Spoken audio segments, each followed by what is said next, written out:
Bueno, acabo de terminar la Fortaleza de la Mota. Parece que llevo un mes visitándola. Madre mía, no se acaba nunca. Mira que hemos hecho el de Sagunto, el de Alicante. No se acaba nunca. Es gigantesco, chulísimo, precioso, bonito, todo lo que queramos ponerle adjetivos calificativos hacia arriba. Precioso. Lo único que no me gusta, como lo hemos hablado muchas veces, Sergio también me lo ha dicho, el Heavy, no se puede restaurar una pedazo de muralla que tiene, no se puede restaurar con solería de hoy día, hombre. ¿Será que no tenemos piedras? ¿Será que no tenemos piedras, que no tenemos para ponerle esos pedrones de granito o lo que sea eso? Eso queda muy feo.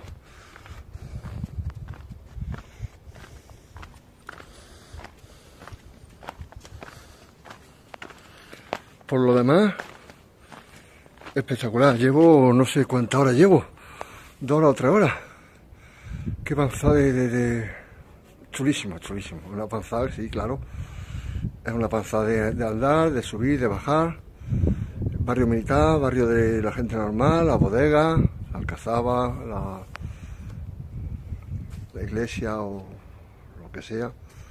Impresionante. Pero no se acaba nunca. Digo, vamos a terminar y al fin lo acabamos. Que os va a gustar muchísimo. Va a ser largo, evidentemente. Espero explicarlo bastante bien, porque tiene mucho que contar. Pero siempre lo digo, ¿verdad? Lo digo ya, lo digo no. A la 1, a la 2, a la 3. Para mí, de lo mejorcito que hemos visto hasta ahora. Lo pongo en el top 3. Así que nada, un beso y cuidaros, ¿vale? Hijos, que os quiero. Nos vemos en el siguiente vídeo, no sé cuál será, pero pronto estaremos otra vez al ataque. Muchos besos y cuidaros. Chao.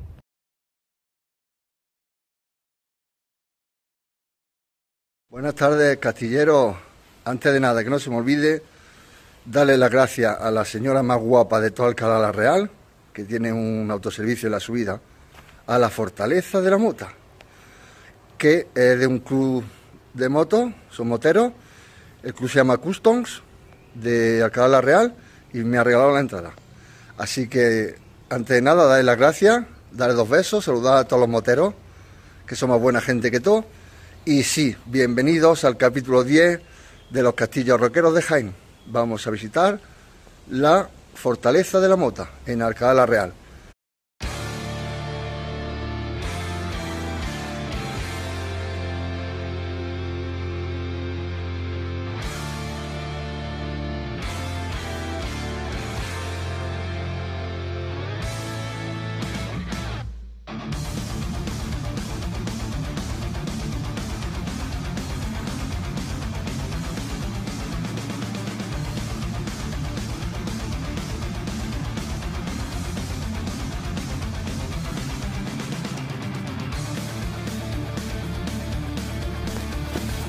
La Fortaleza de la Mota, también conocida como Castillo de Alcalá la Real, es un recinto defensivo situado en el Cerro de la Mota, a 1029 metros sobre el nivel del mar, en la ciudad de Alcalá la Real, en la provincia de Jaén, Comunidad Autónoma de Andalucía.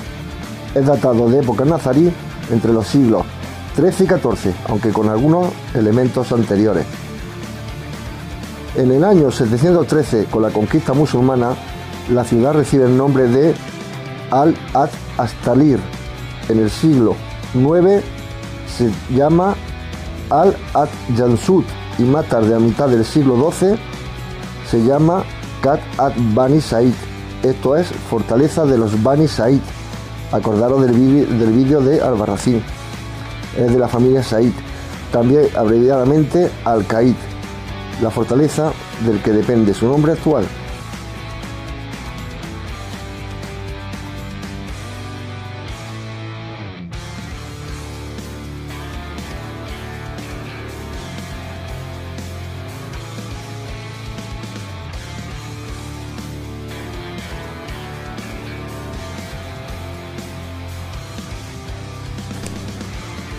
Según algunos autores, la atalaya Castillo se erigió a principios del siglo VIII por el mandatario granadino Badis Aben Jabuz como defensa frente a las correrías de las huestes de Baeza que estaban asentadas en el cercano castillo de Locubín. Pero esto sucedió en realidad en el siglo IX, en la época de las primeras taifas, en la que nació y murió el reino Ciri-Bereber de Granada. Se sabe que antes, en el 889, fue centro de una de las rebeliones mulaidíes contra el califato de Córdoba, y que más tarde tuvo un papel destacado en el enfrentamiento entre los almorávides y los reyes de Taifa, época en la que se refuerzan sus sistemas defensivos y se rodea todo el espacio habitado con una nueva muralla, levantándose una mezquita y un sistema complejo de acceso a la parte alta del cerro, con varias puertas controladas por torres albarranas.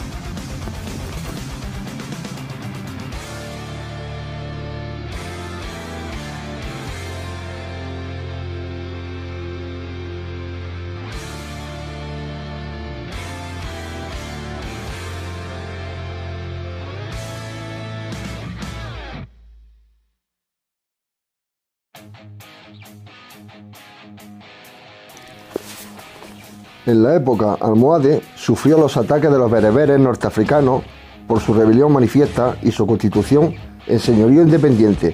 Abd al-Malik Ben Said, su gobernador y jefe del clan familiar, pagó con cárcel en Marruecos su rebeldía durante un corto tiempo, regresando más tarde libre y obediente a Alcalá. Tras la batalla de Nava de Tolosa en 1212, el castillo es objeto de diversos ataques que, según algunos autores, supusieron su paso a manos cristianas y musulmanas, alternativamente. En esta fortaleza tuvo lugar el llamado Pacto de Alcalá, entre Alfonso X y Aljamar, en 1265, época en la que estaba bajo control granadino. Entre mediados del siglo XIII y el XIV, se organizó un sistema defensivo de atalayas vigía que controlaba la línea fronteriza fijada en el Pacto de Jaén.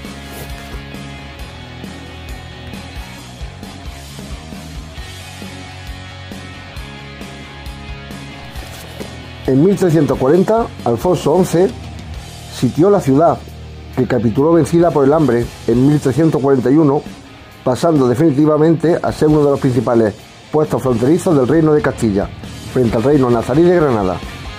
Hasta la caída de Granada, el Castillo de la Mota tuvo generosas donaciones de Castilla, realizándose algunas obras como el levantamiento de la llamada Torre Nueva.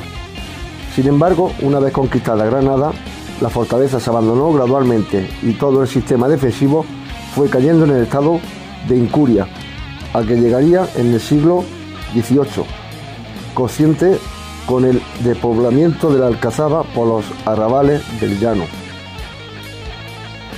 Ya en el siglo XIX, las fuerzas francesas acondicionaron y restauraron la fortaleza, construyendo un muro que iba desde el Alcázar hasta la Torre de la Cárcel, circundando la zona de ocupación que incluía la iglesia mayor abacial. En 1812, al terminar la Guerra de la Independencia, la iglesia mayor, utilizada como almacén, fue incendiada, lo que provocó el desplome de parte de la bóveda y se provocó la explosión del polvorín que albergaba la Torre de la Cárcel, destruyendo gran parte de sus muros.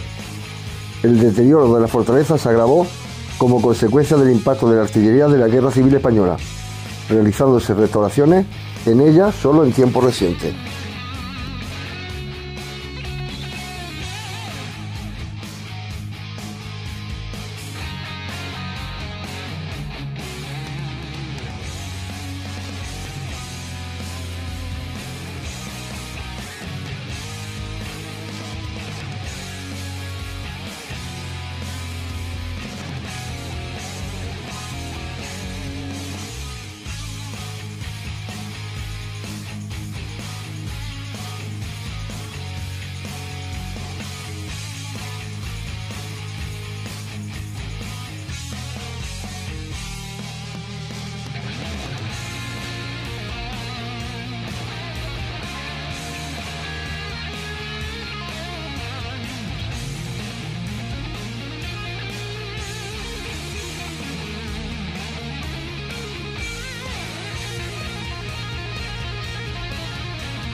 En 1390, Juan I dona la villa a su hijo el infante Fernando de Antequera, futuro rey de Aragón. De esta forma, a su muerte en 1416, Medina y su mota pasan al poder del infante de Aragón, Juan. Este debió de hacer alguna obra en el viejo recinto, por la que en 1433 condenaba a ciertos vecinos a pagar 2000 maravedís para la obra de nuestro alcázar e fortaleza que nos mandamos facer en la mota. Los enfrentamientos entre Juan II de Castilla y los infantes de Aragón propiciaron que la villa estuviera en ocasiones dividida entre uno y otro bando, dominando los aragoneses en la mota y el rey el palacio de la plaza. En 1439 el infante de Aragón había mandado cerrar todos los portillos y poner guardas a las puertas y en la villa, encerrando al rey en ella. En 1441 era, sin embargo, el rey de Castilla el que dominaba la villa y cercaba la mota, donde se habían refugiado los partidarios de Aragón con 250 hombres, sin víveres y muy poca agua, y de malos pozos, llegando a un acuerdo para rendirla durante el tiempo que el rey la comenzó a minar.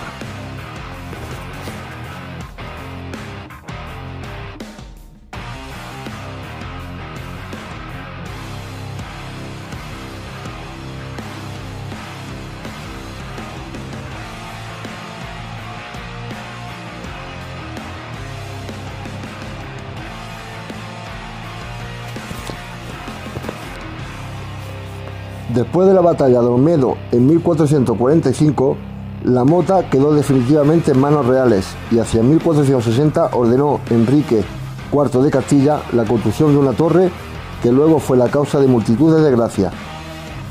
En 1464 entrega la tenencia de la mota al arzobispo de Toledo, Alonso Carrillo, que poco después le traiciona y apoya al rebelde príncipe Alfonso. El rey fue entonces sobre Medina y llegó antes de que amaneciese, donde Alonso de Vivero, que era alcaide de la y tenía la mota, que es la fortaleza por el arzobispo de Toledo, no le quiso recibir y el rey mandó quedar gente de guarda sobre ella, que la acercase, y por capitán puso a su contador mayor, Pedrarías Dávila, que la tomó en 1467. La mota estaba otra vez en manos de los partidarios del príncipe don Alfonso, apoyando la villa a Enrique IV. Pero finalmente toda la villa cayó en manos del príncipe. Muerto este en 1468, la rebelión encabezada por la hermana princesa Isabel, que ese mismo año firmaba con el rey el acuerdo de los toros de Guisando. En él se estipula que Isabel recibía la villa de Medina de Campo e Alcázar e fortalezas de la con la torre de la mota. Sin embargo, en 1470 el rey le quita la Medina a la hermana Isabel para dársela a su hija, la princesa Juana. La mota quedó entonces en manos de un partidario del rey, el arzobispo de Sevilla, Alonso Fonseca, hasta su muerte en 1473, la que montaban los reyes en esta época. En esta fecha, los medinenses, con la ayuda del alcaide de Catronduño, habían cercado la mota y pretendían derribarla. El sobrino del arzobispo, que la defendía, viendo la imposibilidad de mantenerla, pactó con los medinenses su entrega al duque de Alba. El duque la retuvo hasta 1475 y debió de hacer alguna pequeña obra en el interior, gastando en ella algo más de 45.000 maravedís. En 1475 la corona reclamó la mota y el 20 de febrero se ordena a Francisco Girón, el alcaide, que la entrega a Alfonso de Quintanilla, enviado por los reyes.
También en el exterior se pueden ver los contrafuertes rematados por pináculos y la majestuosa torre coronada con un chapitel de cantería, que se levanta intencionadamente por encima de la altura de la fortaleza, como símbolo de la victoria cristiana sobre el antiguo poder musulmán.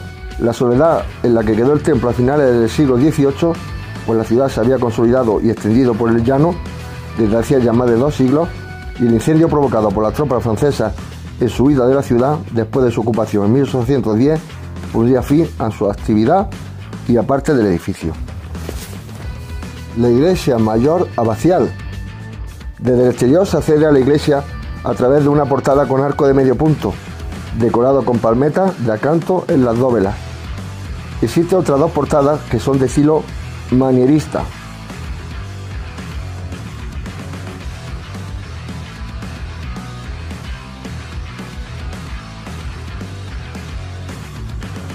Fue su primera sede y fue un primitivo templo gótico, remodelado tras la toma de Granada. Ya en estilo renacentista, se comienza su reconstrucción en el segundo cuarto del siglo XVI, según las trazas de Martín de Bolívar, y su estructura gótica de bóveda estrellada se recubren con decoraciones platerescas. En este sector las capillas funerarias se conciben como monumentales, portadas platerescas, al igual que los arcos de acceso al baptisterio. El resto de la iglesia es fruto de la transformación llevada a cabo en el siglo XVI por Ambrosio de Vico. Posteriormente los maestros Luis González y Fray Cristóbal de San José levantan la cabecera a modo de gran arco del triunfo, dividido en 3 arcos, a la misma altura, mientras la sacristía anexa al templo la realiza Ginés Martínez de Aranda en el siglo XVII. Como testimonio de la iglesia primitiva, solo queda en pie la capilla de Edín Cherinos y algunos restos góticos de la cabecera hallados en las excavaciones. El espacio interior se organiza en 3 naves de 2 tramos cada una, con coro alto a los pies. Es muy notable su capilla bautismal, con doble portada renacentista y bóveda de casetones, que algunos autores atribuyen a Jacobo Florentino, notable arquitecto de origen italiano que trabajaba en la zona de Granada y Murcia a principios de los siglos XVI.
grupos de tensa tranquilidad.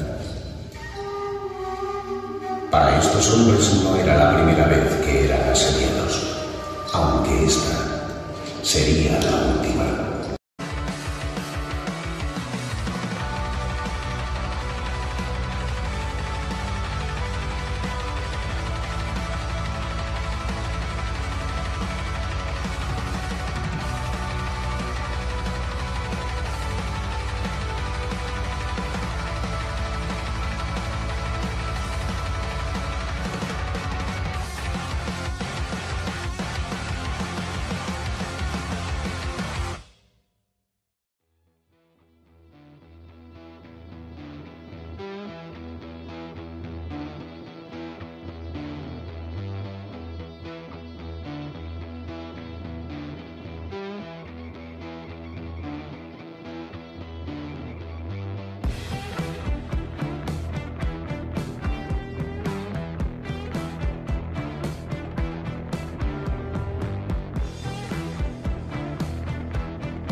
Su artillería tenía muchísimo poder y el efecto que tenía el uso de la artillería en un asalto era la destrucción casi inmediata de los almenajes del castillo. Esto impedía a los defensores cualquier respuesta al ataque enemigo, dejando la base de sus muros sin defensa, bien contra el disparo continuo de la propia artillería, que batía sin ser molestada, bien contra las labores de la mina o zapa, que los asaltantes podían hacer con toda comodidad. Como los cañones tenían, dada la holgura de sus calibres, cierta dificultad para disparar hacia abajo y como los adarves de la muralla eran muy estrechos, para emplazar las piezas se optó por la construcción o adaptación de recintos bajos perimetrales a la fortaleza, como podemos ver en el barrio del ejército. Las barreras, que mediante cámaras alojadas en sus gruesos muros permitían el emplazamiento de piezas de artillería que batían con tiros rasantes el campo circundante, la barrera impedía a su vez que pudieran batirse o zarparse las bases de los muros principales del castillo, aunque los parapetos altos estuvieran destruidos. Estas barreras disponían de torres en sus esquinas y escoltando las puertas, donde se alojaban cañones que cubrían con tiros flanqueantes los lienzos rectos. Con el enemigo podía disparar con su mortero Bolaño en tiro parabólico sobre estas torres, que no eran muy altas. Se desarrollaron bóvedas de casquete esférico llamadas casamatas, capaces de resistir los impactos sin abrirse. La barrera, sin embargo, era a su vez muy vulnerable por cuanto no tenía mucha altura y su cámara de tiro estaba muy expuesta al asalto de la infantería enemiga. Por esta razón se rodearon de grandes fosos, de forma que desde el campo exterior las barreras apenas levantaban unos metros, pero alcanzaban altura cercana a los 20 metros en el exterior, desde el lecho de su foso.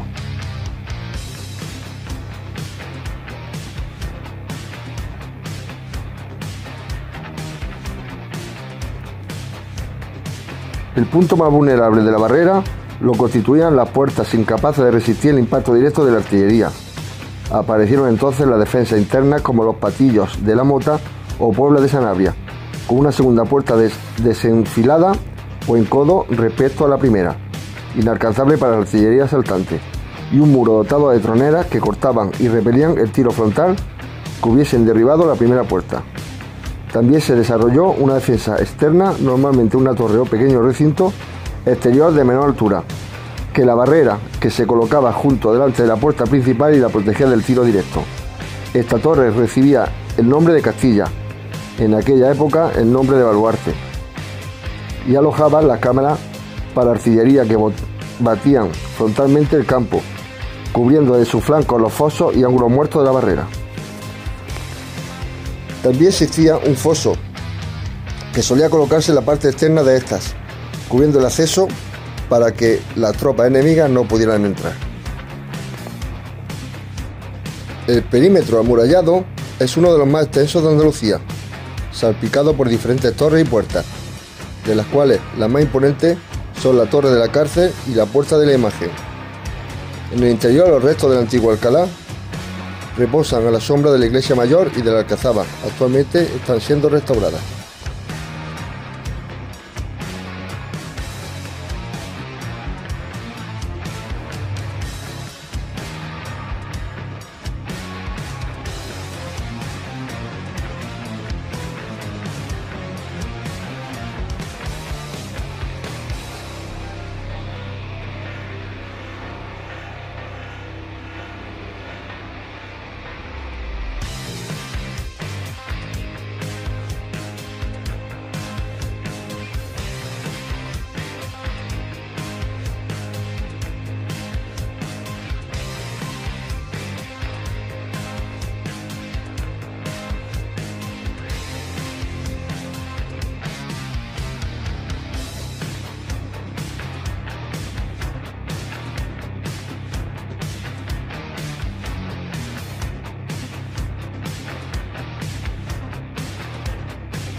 La Alcazaba se trata de un recinto fortificado de forma triangular que consta de 3 torres: la Torre del Homenaje, la Torre de la Campana, también llamada Torre de la Vela, y la Torre Mocha. La Torre del Homenaje es la mayor de las 3, con unos 20 metros de altura. Desde cuya cúspide se puede vislumbrar Sierra Nevada, hacia el sur. Ambas edificaciones son un hito visual para toda la ciudad y la comarca circundante, desarrollándose en la actualidad importantes obras de rehabilitación en las mismas.